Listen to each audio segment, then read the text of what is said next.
ಹೋರಾಟ ಮಾಡಿದ ಮೇಲೆ ಮರುದಿನ ಕೂಡ ಸಾಯಂಕಾಲ 7 ಗಂಟೆವರೆಗೆ ಕೂಡ ಯಾವುದೇ ನಮ್ಗೆ ವಿಷಯ ಬರಲಿಲ್ಲ. ನಿಜವಾಗ್ಲೂ ನಾನಂತರೂ ರೋಷ ಹೋಗ್ಬಿಟ್ಟೀನಿ ಈ ವಿಷಯದಲ್ಲಿ. ನಾನೊಬ್ಬ ಮಹಿಳೆ ಅಂತೇಳಿ ಇಷ್ಟು ಕಷ್ಟ ಕೊಡೋದನ್ನು ನಾನು ನನಗಾಗಿ ಅಲ್ಲ, ಇವತ್ತು ಜನರಿಗಾಗಿ ರೈತರಿಗಾಗಿ ಹೋರಾಟ ಮಾಡಿದರೆ ಇವ್ರು ನೋಡಿದ್ರೆ ರಾಜೀನಾಮೆ ಮಾಡಿದ್ದು ನಿಜವಾಗ್ಲೂ ನಾನು ಉಪವಾಸ ಸತ್ಯಾಗ್ರಹ ಮಾಡೋಂಥ ತೀರ್ಮಾನನ ನಾನು ಈಗಾಗಲೇ ಮಾಡೀನಿ. ನಾನು ಒಬ್ಬ ಮಹಿಳೆಯಾಗಿ ನಾನು ಏನು ಮಾಡಲೇನಂತದನ್ನು ನಾನು ನ್ಯಾಯ ಕೇಳ್ತೀನಿ. ನಿಜವಾಗ್ಲೂ ಈ ಹೋರಾಟ ನಾನು ಇಲ್ಲಿ ಕೈ ಬಿಡೋದಿಲ್ಲ, ಇದು ನಿರಂತರವಾಗಿ ಹೋರಾಟ ಮಾಡ್ತೀನಿ. ವಿಧಾನಸೌಧದ ಅಧಿವೇಶನದಲ್ಲಿ ಪ್ರತಿಭಟನೆ ಮಾಡ್ತೀನಿ. ನನ್ನ ಮೇಲಿನ ದ್ವೇಷಕ್ಕಾಗಿ ಕ್ಷೇತ್ರದ ಜನರಿಗೆ ಅನ್ಯಾಯ ಮಾಡ್ತಿದ್ದಾರೆ. ಅಧಿವೇಶನದಲ್ಲಿ ಟೋಲ್ ಸಮಸ್ಯೆ ಬಗೆಹರಿಲಿಲ್ಲ ಅಂದ್ರೆ ನಾನು ಉಪವಾಸ ಸತ್ಯಾಗ್ರಹ ಮಾಡ್ತೀನಿ ಅಂತ ದೇವದುರ್ಗ ಕ್ಷೇತ್ರದ ಜೆಡಿಎಸ್ ಶಾಸಕಿ ಕರೆಮ್ಮಾಜಿ ನಾಯಕ್ ಮಾಧ್ಯಮಗಳ ಜೊತೆ ಮಾತನಾಡೋ ಟೈಮ್ನಲ್ಲಿ ಕಣ್ಣೀರಿಟ್ಟಿದ್ದಾರೆ. ಟೋಲ್ ಪ್ರತಿಭಟನೆ ವಿಚಾರದಲ್ಲಿ ನನಗೆ ನ್ಯಾಯ ಸಿಕ್ಕಿಲ್ಲ.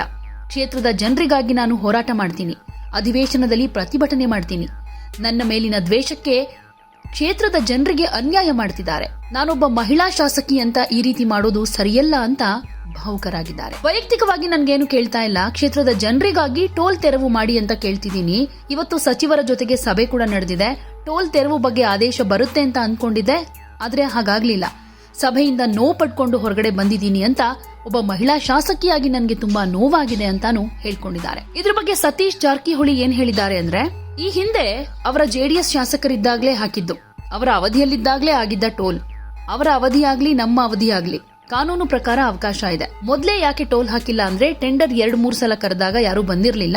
ಈಗ ಟೆಂಡರ್ ಕರೆದಾಗ ಬಂದಿದ್ದಾರೆ, ಅದಕ್ಕೆ ಟೋಲ್ ಹಾಕಿದ್ದಾರೆ ಅಂತ ಹೇಳಿದ್ದಾರೆ. ಸರ್ಕಾರ ಕಾನೂನು ಮಾಡಿದೆ, ನಾವು ಮಾಡಿದ್ದಲ್ಲ. ಯಾವುದೇ ಸರ್ಕಾರ ಬಂದ್ರೂ ಪಾಲನೆ ಮಾಡಬೇಕು. ಶಾಸಕರು ಕೂಡ ಎರಡನ್ನ ನೋಡ್ಬೇಕು, ಸರ್ಕಾರ ಜನರನ್ನ ನೋಡ್ಬೇಕು. ರಸ್ತೆ ಏನಾದ್ರೂ ಸಮಸ್ಯೆ ಆದ್ರೆ ಅದನ್ನ ಬಗೆಹರಿಸ್ಕೊಡ್ತೀವಿ ಅಂತ ಭರವಸೆ ಕೊಟ್ಟಿದ್ದೀವಿ. ನಮ್ಮ ಇಲಾಖೆಯಿಂದ ಸರಿ ಮಾಡ್ಕೊಡ್ತೀವಿ. ಟೋಲ್ ಬಂದ್ ಮಾಡೋದಕ್ಕಾಗೋದಿಲ್ಲ. ಟೆಂಡರ್ ಆಗಿದೆ, ಅವರು ನಮ್ಗೆ ದುಡ್ಡು ತುಂಬ್ತಿದ್ದಾರೆ, ಅದನ್ನ ಬಂದ್ ಮಾಡಿದ್ರೆ ನಮ್ಮ ಮೇಲೆ ಕ್ಲೈಮ್ ಮಾಡ್ತಾರೆ. ರಸ್ತೆಯ ನ್ಯೂನ್ಯತೆ ಬಗ್ಗೆ ಹೇಳಿದ್ದಾರೆ, ಅದನ್ನ ಸರಿ ಮಾಡ್ಕೊಡ್ತೀವಿ ಅಂತ ಹೇಳಿದ್ದಾರೆ. ಒಟ್ನಲ್ಲಿ ಈ ಟೋಲ್ ಸಮಸ್ಯೆ ಬಗೆಹರಿಯೋದಿಲ್ಲ ಅನ್ನೋ ರೀತಿಯಲ್ಲೇ ಕಾಣ್ತಾ ಇದೆ. ಶಾಸಕಿ ಕರೆಮ್ಮ ನಾಯಕ್ ಅವರು ಭರವಸೆಯನ್ನ ಇಟ್ಕೊಂಡಿದ್ರು, ಮನವಿ ಮಾಡ್ಕೊಂಡಿದ್ರು, ಪ್ರತಿಭಟನೆಯನ್ನ ಮಾಡಿದ್ರು. ಆದ್ರೆ ಯಾವ್ದು ಕೂಡ ಈಡೇರೋ ಲಕ್ಷಣಗಳು ಕಾಣಿಸ್ತಾ ಇಲ್ಲ. ಅಧಿವೇಶನದಲ್ಲೇ ನಾನು ಪ್ರತಿಭಟನೆ ಮಾಡ್ತೀನಿ ಅಂತ ಹೇಳ್ತಾ ಇದ್ದಾರೆ. ಟೋಲ್ ಸಮಸ್ಯೆ ಬಗೆಹರಿಲೇಬೇಕು, ಕ್ಷೇತ್ರದ ಜನರಿಗೆ ಅನ್ಯಾಯ ಆಗೋದಕ್ಕೆ ನಾನು ಬಿಡೋದಿಲ್ಲ, ನನ್ ಮೇಲೆ ಸೇಡ್ ತೀರಿಸ್ಕೊಳ್ಳೋದಕ್ಕೆ ಈ ರೀತಿಯಾಗಿ ಮಾಡ್ತಾ ಇದ್ದಾರೆ. ಇಲ್ಲಿ ಪಕ್ಷ ಅಂತ ನೋಡ್ಬೇಡಿ, ಜನರನ್ನ ನೋಡಿ ಅಂತ ನೊಂದ್ಕೊಂಡು ಹೇಳಿದ್ದಾರೆ, ಕಣ್ಣೀರು ಹಾಕೊಂಡು ಹೇಳಿದ್ದಾರೆ. ಹಾಗಾದ್ರೆ ಅಧಿವೇಶನದಲ್ಲಿ ಪ್ರತಿಭಟನೆ ಮಾಡ್ತಾರಾ? ಸರ್ಕಾರ ಇದಕ್ಕೆ ಮಣಿಯುತ್ತಾ ಅನ್ನೋದನ್ನ ಕಾದು ನೋಡ್ಬೇಕು. ಅದೇನೆ, ಯಾರು ಬರಲೇ ಇಲ್ಲ. ಅವರು ಒಂದು ರವಾನೆ ಮಾಡಿದ್ರಿ ವಿಷಯವನ್ನ. ಅದು ಒಂದಿನ ಬೆಳ್ತನ್ ರಸ್ತೆ ಮಧ್ಯೆಯಲ್ಲಿ ನಾನು ಮಲ್ಲಿಗೆ ಅಲ್ಲೇ ನಾನು ಕೂತ್ಕೊಂಡು ಹೋರಾಟ ಮಾಡಿದ ಮೇಲೆ ಮರುದಿನ ಕೂಡ ಸಾಯಂಕಾಲ 7 ಗಂಟೆವರೆಗೆ ಕೂಡ ಯಾವುದೇ ನಮ್ಗೆ ವಿಷಯ ಬರಲಿಲ್ಲ. ಅದಾದಮೇಲೆ ಇಲ್ಲ, ನಿಮ್ಗೆ ಮೀಟಿಂಗ್ ಕರೆದಿವಿ, ಬೆಂಗಳೂರಲ್ಲಿ ಒಂದು ಸಭೆ ಮಾಡಿ ತೀರ್ಮಾನ ಮಾಡೋಣ, ಇದು ನೀವು ಹೋರಾಟ ಕೈ ಬಿಡಬೇಕು ಅನ್ನೋಂಥದ್ದು ಸಚಿವರ ಕಡೆಯಿಂದ ಒಂದು ಮಾಹಿತಿ ಮತ್ತು MD ಅವ್ರ ಕಡೆಯಿಂದ ಒಂದು ಮಾಹಿತಿ ವಿಷಯ ಬಂದ ಮೇಲೆ ನಾವು ಬಿಟ್ಟಿದ್ವಿ. ನಿಜವಾಗ್ಲೂ ನಾನಂತರೂ ರೋಷ ಹೋಗ್ಬಿಟ್ಟೀನಿ ಈ ವಿಷಯದಲ್ಲಿ.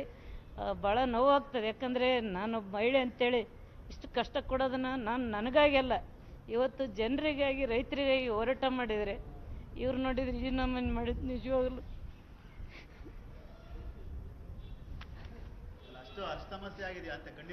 ಇಲ್ಲ ಸರ್. ನಿಜವಾಗ್ಲೂ ನನ್ನ ಸ್ವಂತ ದುಡ್ಡು ಕೊಟ್ಟು ನನಗೇನು ನಿರೀಕ್ಷೆ ಮಾಡಲಾರ್ದೇನೆ ನಾನೊಬ್ಬ ಬಡವಳು. ನಾವು ಕೂಡ ಕೂಲಿ ಮಾಡೋರು.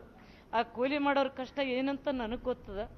ಹಂಗಾಗಿ ನಾನು ಇವರೆಲ್ಲರಿಗೇನು ಮೀರಿದ್ದಲ್ಲ. ಎಂತೆಂಥ ಸ್ಕೀಮ್ಗಳು ಕೊಡ್ತಾರೆ, ಏನೇನೋ ಮಾಡ್ತಾರೆ. ಬಡವರಿಗಾಗಿ ಸ್ಕೀಮ್ಗಳು, ಎಲ್ಲ ಬಡವರಿಗೆ ಕಲ್ಯಾಣಕ್ಕಾಗಿ ಕಾರ್ಯಕ್ರಮಗಳು ಕೊಟ್ಟಿವೆ ಅಂತಾರೆ.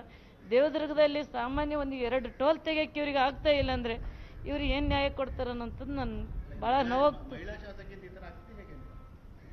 ಇಲ್ಲ, ಅದಕ್ಕೆ ನಾನು ಮಹಿಳಾ ಶಾಸಕಿ ಅಂದರೆ ನನಗೇನು ಯಾವುದು ನಾನು ಅವ್ರು ಈ ಥರ ತಿಳ್ಕೊಂಡಿರ್ಬೋದು, ನಾವೇನು ಮಾಡಿದ್ರೆ ನಡೀತದೆ ಅಂತೇಳಿ. ಆದರೆ ನಾನು ಯಾವುದೇ ಕಾರಣಕ್ಕೂ ನಾನು ಕ್ಷೇತ್ರದ ಜನರನ್ನ ನಾನು ಕೇಳ್ತೀನಿ. ನಮ್ಮ ಪಕ್ಷದ ಮುಖಂಡರನ್ನೆಲ್ಲ ಕೇಳಿ ವಿಧಾನಸೌಧದಲ್ಲಿ ನಾನು ಕೂಡ ಸೆಷನ್ನಲ್ಲಿ ನಾನು ಉಪವಾಸ ಸತ್ಯಾಗ್ರಹ ಮಾಡೋಂಥ ತೀರ್ಮಾನನ ನಾನು ಈಗಾಗಲೇ ಮಾಡೀನಿ. ಇವರೇನಾದರೂ ಎಚ್ಚೆತ್ಕೊಂಡು ನನ್ನ ಕ್ಷೇತ್ರದ ಜನರಿಗಾಗಿ ಕೈ ಮುಗಿದೀನಿ. ನಾನು ಏನು ನನ್ನ ಪ್ರತಿಷ್ಠೆ ಅಂತ ತಗೋಬೇಡ್ರಿ ಸರ್. ನಾನು JDS ಇರ್ಬೋದು, ಆದರೆ ನನ್ನ ಜನರಿಗಾಗಿ ಅಲ್ಲೇನು ಬರೀ JDSನವ್ರು ಅಡ್ಡಾಡೋದಿಲ್ಲ, ಕಾಂಗ್ರೆಸ್ನವರು BJP ಅವರು ಎಲ್ಲರೂ ಅಡ್ಡಾಡ್ತಾರೆ, ವಿಶೇಷವಾಗಿ ರೈತರು ಅಡ್ಡಾಡ್ತಾರೆ. ಒಂದು ವೇಳೆ ಟೋಲ್ ತೆಗಿಯೋಕ್ಕಾಗಿಲ್ಲ ಅಂದ್ರೂ ಕೂಡ ಅಲ್ಲಿ ನಮ್ಮ ರೈತರಿಗೇನು ಎಲ್ಲೋ ಬೋರ್ಡೇನು ರೈತರು ಯೂಸ್ ಮಾಡೋಂಥ ಗಾಡಿಗಳನ್ನು ಫ್ರೀಯಾಗಿ ಬಿಡ್ರಿ. ನನ್ನ ತಾಲೂಕದ ಒಂದು ರೈತರ ಗಾಡಿಗಳನ್ನು ಬಿಟ್ಟು ಬೇರೆ ನೀವು ಹೊರಗಡ್ಲಿಂದ ಔಟ್ ಆಫ್ ಸ್ಟೇಟ್ಲಿಂದ ಬರ್ತಾವಂತೇಳಿದ್ರಲ್ಲ, ಆ ಗಾಡಿಗಳಿಗೆ ತಗೊಳ್ರಿ ಅಂತ ಕೇಳಿದ್ರು ಕೂಡ ಮನವಿ ಮಾಡ್ಕೊಂಡು ನಾನು. ಆದರೆ ಅವರು ಇದನ್ನು ಯಾವ ರೀತಿ ತಗೊಂತಾರೋ ನನಗೆ ಗೊತ್ತಿಲ್ಲ ಸರ್. ನಾನು ಕೂಡ ನಿನ್ನೆ ರಾತ್ರಿಯೆಲ್ಲ ನಾನು ರಸ್ತೆ ಮಧ್ಯೆಯಲ್ಲಿ ನಾನು ಗಾಡಿಗೆ ಬಂದೀನಿ ನಾನು. ಆದರೆ ನಾನು ನಿದ್ದೆ ಸಹ ಬಂದಿಲ್ಲ. ಇವತ್ತೇನಾದರೂ ತೀರ್ಮಾನ ಆಗ್ತದ, ನನ್ನ ಜನರಿಗೆ ನನ್ನ ತಾಲೂಕಿಗೆ ಒಳ್ಳೆ ನ್ಯೂಸ್ ಕೊಡ್ಬೋದು ಸರ್ಕಾರ ಸಚಿವರು ಅಂತ ಅಂದ್ಕೊಂಡಿದ್ದೆ. ನನಗಿನ್ನೂ ಗೊಂದಲ ಅನ್ಸಕ್ಕೈತದ. ಅವ್ರು ಏನು ತೀರ್ಮಾನ ತಗೊಂತಾರ ಗೊತ್ತಿಲ್ಲ.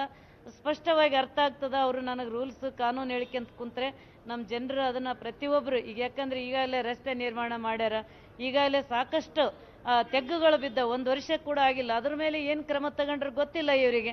ಆದ್ರೂ ಈ ವಿಷಯ ಬಂದಾಗ, ಟೋಲ್ ಕಟ್ಟ ವಿಷಯ ಬಂದಾಗ ಜನರನ್ನ ನೀವು ತಪ್ಪುದಾರಿಗೆ ಒಂದು ಕತ್ತಲದಲ್ಲಿ ಇಡೋದು ಮಾಡಬೇಡ್ರಿ ಅಂತ ಕೇಳ್ತೀನಿ. ಅವ್ರು ರೂಲ್ಸ್ ಪಾಲಿಸ್ಯಾರ, ಅವ್ರು ಇವತ್ತಿಗೂ ಯಾವುದೇ ರೂಲ್ಸ್ ಪಾಲಿಸಿಲ್ಲ. ಆದರೆ ನಮಗೆ ನೋಡಿದರೆ ಟೋಲ್ ಕಟ್ಟ ವಿಚಾರದಲ್ಲಿ ಎಲ್ಲ ಒಗ್ಗಟ್ಟಾಗಿ ರೂಲ್ಸ್ ಹೇಳಿದರೆ ನಾನೊಬ್ಬ ಮಹಿಳೆಯಾಗಿ ನಾನು ಏನು ಮಾಡಲೇನಂತದನ್ನು ನಾನು ನ್ಯಾಯ ಕೇಳ್ತೀನಿ. ನಿಜವಾಗ್ಲೂ ಈ ಹೋರಾಟ ನಾನು ಇಲ್ಲಿ ಕೈ ಬಿಡೋದಿಲ್ಲ. ಇದು ನಿರಂತರವಾಗಿ ಹೋರಾಟ ಮಾಡ್ತೀನಿ. ನ್ಯಾಯ ಸಿಗ್ತದ ಬಿಡ್ತದ ಗೊತ್ತಿಲ್ಲ. ಆದರೆ ನಾನು ದೇವದ್ರ ಜನರಿಗಾಗಿ ನನ್ನ ಅದೇ ಥರ ನೋಡ್ಯಾರ. ಯಾರು ನನ್ನ ಯಾವುದೇ ನಿರೀಕ್ಷೆ ಮಾಡದೇನೆ ನನ್ನ ನಂಬಿ ಓಟ್ ಹಾಕ್ಯಾರ. ನನ್ನ ಮೇಲಿರೋಂಥ ಸೇಡಿಗೆ ಇವತ್ತು ಕ್ಷೇತ್ರದ ಮೇಲೆ ಇವತ್ತು ಜನರಿಗೆ ತಿರ್ಸಿಗಳದ್ದು ನೋಡಿದರೆ ನೋವಾಗ ಆಗ್ತದೆ ಸರ್. ನನಗೆ ಯಾರಿಗೆ ಗೊತ್ತು ಸರ್, ಕಾಣದ ಕೈಗಳು ಇರ್ಬೋದು. ನನಗೆ ನೋಡಿದರೆ ಇಲ್ಲೆಲ್ಲ ಸಚಿವರ ಬಗ್ಗೆ ನನಗೂ ಗೌರವ ಅದ, ಅವರು ಕೂಡ ನನಗೆ ಇಲ್ಲ ನಮ್ಮವ್ರು ಅಂತ ಅವ್ರು ಅನ್ಕೊಂತಾರೆ. ಆದರೆ ಕಾರ್ಯರೂಪಕ್ಕೆ ಬರ್ತಿಲ್ಲ. ಯಾವುದು ನಾನು ಹೇಳಿದ ಪ್ರಕಾರ ಕೆಲಸಗಳಲ್ಲಿ ಆಗ್ತಾ ಇಲ್ಲ.